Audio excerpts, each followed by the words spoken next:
Hello friends, स्वागत है आपका अपने यूट्यूब चैनल वंदना क्लासेस में। तो आज है दिनांक 25 मार्च और 25 मार्च से संबंधित जितने भी करंट अफेयर क्वेश्चन बनेंगे उन सभी क्वेश्चन्स को आज हम अपने यहाँ पर डिस्कस करेंगे। क्लास बहुत ही महत्वपूर्ण और शानदार होने वाली है। तो अपनी क्वेश्चन फर्स्ट है, विश्व क्षय तपेदिक जिसे कि ट्यूबरक्लोसिस भी कहा जाता है दिवस कब मनाया गया है? तो अभी विश्व जो टीबी दिवस है वह मनाया गया है 24 मार्च को। विश्व में अगर भारत का रेशो निकालते हैं तो 26 पीपल हैं जो भारत में वह टीबी से ग्रसित हैं और अभी 24 मार्च को टीबी दिवस मनाया गया है। तो इसकी थीम क्या रही है इस बार की? Yes we can end TB. हम क्या कर सकते हैं? टीबी को ख़त्म कर सकते हैं। टीबी के खिलाफ अंतर्राष्ट्रीय संघ के राष्ट्रपति हैं गाई मार्क्स। टीबी के खिलाफ अंतर्राष्ट्रीय हेडक्वार्टर है पेरिस फ्रांस में और इसकी स्थापना हुई थी 20 अक्टूबर 1920 को। तो ये सारी चीज़ें टीबी से संबंधित थी। अब इसके बाद में ऑप्शंस की तरफ देखेंगे तो 4 फरवरी को विश्व कैंसर दिवस मनाया गया है, 9 मार्च को किडनी दिवस मनाया गया है और 9 मार्च को भी किडनी दिवस मनाया गया है। तो इसी के साथ में मार्च का जो दूसरा थर्सडे आता है, गुरुवार आता है, उसको किडनी जो दिवस है मनाया जाता है। इस बार यह 9 मार्च को था, इसलिए 9 मार्च को किडनी दिवस मनाया गया है। 8 मार्च को नो स्मोकिंग डे मनाया गया है। मार्च में जो सेकंड बुधवार आता है, वेडनेसडे आता है, उसको नो स्मोकिंग डे मनाया जाता है। तो इस बार ये 8 मार्च को था, तो इस प्रकार इसको सेलिब्रेट किया गया है। नेक्स्ट क्वेश्चन है, आयकर विभाग ने करदाताओं के लिए कौन सा मोबाइल ऐप अभी लॉन्च किया है? तो आयकर विभाग जो कि इनकम टैक्स डिपार्टमेंट है और उसने जो कि करदाता हैं ऋण, तो उनके लिए अभी AIS नाम से जो ऐप है उसको अभी लॉन्च किया है। इसके साथ में अभी ऑप्शंस की तरफ देखेंगे तो क्रैक पे अभी लॉन्च किया है भारत पे के जो कि को फाउंडर हैं अश्नीर ग्रोवर और उन्होंने क्रिकेट फैंटेसी ऐप को भी लॉन्च किया है। क्रुश AI भारत का पहला जो कि चैटबॉट है वह है कृषि क्षेत्र से यह संबंधित है, Cruz AI। GPT-4 open AI के द्वारा इसको लॉन्च किया है, जो कि AI की जो कि मॉडल भाषा है उसके लिए इसे लॉन्च किया गया है GPT-4 को। नेक्स्ट क्वेश्चन है, हाल ही में जारी QS रैंकिंग में टॉप 50 में से भारत का कौन सा इंजीनियरिंग इंस्टीट्यूट अभी शामिल हुआ है? IIT। तो अभी QS जो रैंकिंग आई है उसके साथ में ही जो कि टॉप रहा है वह है टॉप दिल्ली रहा है और इसकी रैंक है 50 में से 48वीं इसकी रैंक रही है दिल्ली की। तो अभी जो टॉप 50 में रहे हैं भारत के क्वाबा रेली साइमंड्स जो कि QS है की ओर से world university ranking by subject जारी की गई थी, जिसमें कौन कौन सब्जेक्ट थे? 13वां इसका ये संस्करण था और इसमें 5 व्यापक क्षेत्रों जिसमें से इंजीनियरिंग, प्रौद्योगिकी, कला और मानविकी, जीवन विज्ञान और चिकित्सा, प्राकृतिक विज्ञान और सामाजिक विज्ञान और प्रबंधन जो कि मैनेजमेंट होता है, इसमें से प्रमुख स्थान दिया गया है। जिसमें से कि IIT जो बॉम्बे है उसको 92वां स्थान मिला है गणित के क्षेत्र में और जो IIT खड़गपुर है उसको अभी 94वां स्थान मिला है। ऑप्शंस की तरफ अभी देखेंगे तो IIT कानपुर इसको 85 रैंक मिली है। IIT इंदौर, तो IIT इंदौर को अभी जो कि इजिप्ट के राष्ट्रपति थे अब्दे फतेह अल सीसी और इन्होंने अभी ग्लोबल बेस्ट MGOV अवार्ड अभी इनको प्रदान किया है। IIT इंदौर के जो कि छात्र हैं उनको। IIT मद्रास, तो IIT मद्रास में अभी भारत का छात्र संचालित सबसे बड़ा जो कि महोत्सव है सारंग महोत्सव, उसे प्रस्तुत किया गया था और अभी IIT जो कि इंस्टीट्यूट है तो इन्हें अभी बौद्धिक संपदा पुरस्कार भी मिला है। इसके साथ में ये अभी एक और है IIT रुड़की। तो IIT रुड़की के जो वैज्ञानिक हैं उन्होंने IIT R693 इस प्रकार का जो ये जीवाणु है उसकी अभी खोज की है, IIT R00693। तो ये है IIT रुड़की के जो वैज्ञानिक हैं उन्होंने इसकी भी खोज की है। राइट आंसर है इसका तो अभी इसका IIT Delhi, option number C। Next question है, ISF निशानेबाजी विश्व कप 2022 का अभी कहाँ शुरू हुआ है? तो अभी जो ISSF है, इंटरनेशनल शूटिंग स्पोर्ट्स फेडरेशन, तो इसका अभी ये शुरू हुआ है, ये हुआ है भोपाल में, मध्य प्रदेश में स्थित है भोपाल। और यहाँ पर अभी खेलो इंडिया यूथ गेम का 5वां संस्करण भी हुआ था, प्रवासी सम्मेलन भी मध्य प्रदेश में आयोजित हुआ था। और अभी ISSF कप का जो कि निशानेबाजी कप है उसको भी भोपाल में आयोजित किया जा रहा है। तो अभी भोपाल, तो इसकी स्थापना हुई थी पहले, इसका जो कि मुख्यालय है वो है म्यूनिख जर्मनी में।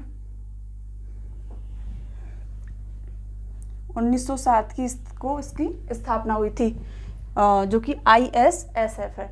इसके साथ में अभी पॉइंट्स देखेंगे तो दिल्ली में खेलो इंडिया यूथ गेम्स का फर्स्ट संस्करण हुआ था। गोवा में इसका 37वें नेशनल गेम्स हुए थे। और पंचकुला में 4th संस्करण हुआ था खेलो इंडिया यूथ गेम्स का। नेक्स्ट क्वेश्चन है, हाल ही में पद्म विभूषण पुरस्कार 2023 कितने लोगों को अभी दिया गया है? तो पद्म विभूषण पुरस्कार दिया गया है 6 लोगों को दिया गया है। और यह इनकी घोषणा हुई थी 25 जनवरी को इसकी घोषणा हुई थी। और अभी 23 मार्च को इन्हें प्रदान किया गया है राष्ट्रपति द्रौपदी मुर्मू के द्वारा। तो ये जो कि पद्म पुरस्कार हैं, और पद्म विभूषण पुरस्कार 6 लोगों को दिया गया है, पद्म भूषण दिया गया है 9 को, और पद्मश्री दिया गया है 91 लोगों को दिया गया है। अगर आपके पेपर में सवाल आता है कि संसद रत्न पुरस्कार कितने लोगों को दिया गया है, तो वो दिया गया है 13 लोगों को संसद रत्न पुरस्कार अभी दिया गया है। नेक्स्ट क्वेश्चन है, हाल ही में दूसरा Indo Pacific economic framework for prosperity IPEF का आयोजन किया गया है। तो अभी ये जो कि हुआ है IPEF इंडो पैसिफिक जो कि इकोनॉमिक फोरम है उसका आयोजन किया गया है इंडोनेशिया में।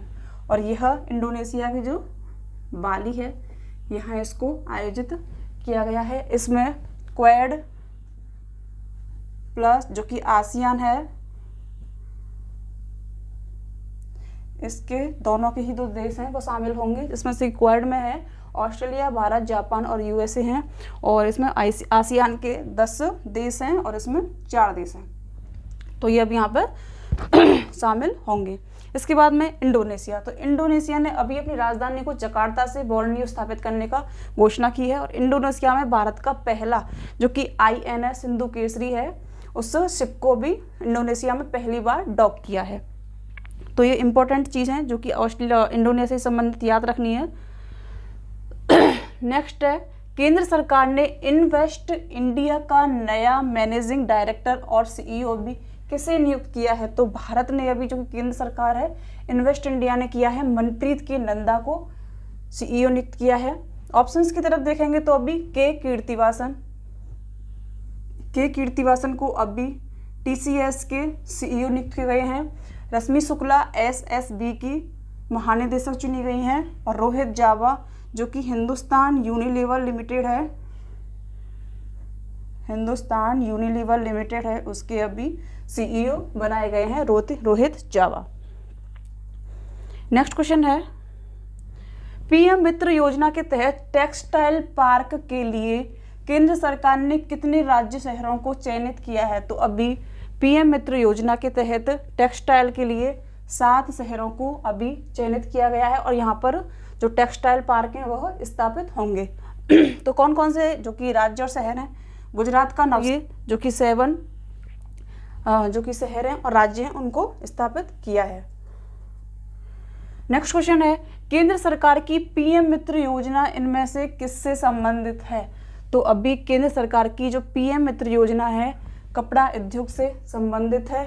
7 टेक्सटाइल पार्क जैसे कि यही मैंने बताया है अलग अलग शहरों में इनको अभी चयनित किया गया है, लगाए जाएंगे। इसी के साथ में PM मित्र योजना जो कि mega integrated textile reason and apparel इसकी फुल फॉर्म है। नेक्स्ट ऑप्शंस की तरफ देखेंगे तो चमड़ा उद्योग के द्वारा अभी स्केल ऐप लॉन्च किया गया है। उर्वरक उद्योग तो इसके द्वारा अभी एक देश एक उर्वरक योजना को अभी यहाँ पर लागू किया गया है। कृषि उद्योग का जैसे कि मैंने बताया था कृष AI भारत का पहला चैटबॉट है, कृषि क्षेत्र से संबंधित है और ओडिशा में इसको भी लॉन्च किया गया है। नेक्स्ट क्वेश्चन है, इंडियन नेवी ने anti submarine warfare shallow water craft project को हुगली नदी में अभी लॉन्च किया है, इसका नाम क्या है? तो अभी इंडियन नेवी के द्वारा लॉन्च किया गया है, इसका नाम है INS एंड्रॉथ है, जो कि साइलेंट पनडुब्बी इसको कहा जाता है और अभी इसको हुगली नदी जो कि कोलकाता में स्थित है और अभी इसको लॉन्च किया है। इसके बारे में डिटेल में पढ़ेंगे कि भारतीय वायुसेना के लिए भी 8 Hunter anti submarine warfare shallow water जो कि क्राफ्ट का निर्माण किया जा रहा है। साइलेंट वाटर नाम से प्रसिद्ध एंटी सबमरीन वॉरफेयर को तटीय सीमाओं पर दुश्मनों की पनडुब्बियों का पता लगाने के लिए आसानी होगी। 70.6 मीटर लंबे और 10.5 मीटर चौड़े ये एंटी सबमरीन वॉरफेयर 3 डीजल चालित जो कि जेट वाटर द्वारा संचालित हैं और भारतीय नौसेना के लिए मेक इन इंडिया पहल के तहत Garden Reach ship builders and engineering में 8 anti submarine warfare shallow water craft corvette अभी बनाए जा रहे हैं। तो ये इसके बारे में डिटेल थी। अभी INS विक्रांत तो पहला भारत के द्वारा इंडिजीनियस एयरक्राफ्ट है। INS विक्रांत स्वयं निर्मित है। INS बागीर तो अभी प्रोजेक्ट 75 है। प्रोजेक्ट 75 के तहत जो 6 सबमरीन हैं जिसमें से कि कलवरी, दूसरी है खंडेरी और एक तीसरी है कलंज। के प्लस V से है वेला, V से है वागीर एंड V से है बक्सीर। तो ये हैं, तो इसमें 5वें नंबर की है जो वह है INS बागीर। INS ध्रुव जो कि ट्रैकिंग शिप है INS ध्रुव। तो ये प्रमुख इंपॉर्टेंट पॉइंट थे।